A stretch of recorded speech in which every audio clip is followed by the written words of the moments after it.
பாருங்க இங்க பாருண்ணா. இல்ல கண்ணு பாக்கல. கண்ணு வேற பாக்கணுமா?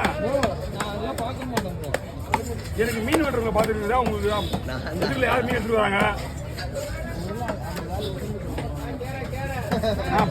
பேசக்கூடாதுன்னு பார்த்தா நீங்க தான் எனக்கு பேசிட்டீங்க.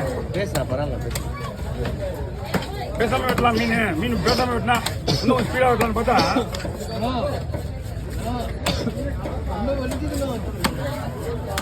சந்தோஷம் கொடுக்குறாங்க தொண்டை வலி.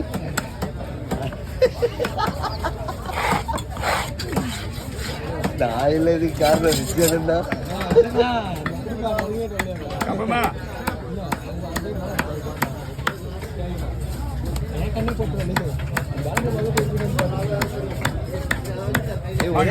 பார்த்தேன் பூங்கா விஜயநகர் யாரோ ஒரு ஆள்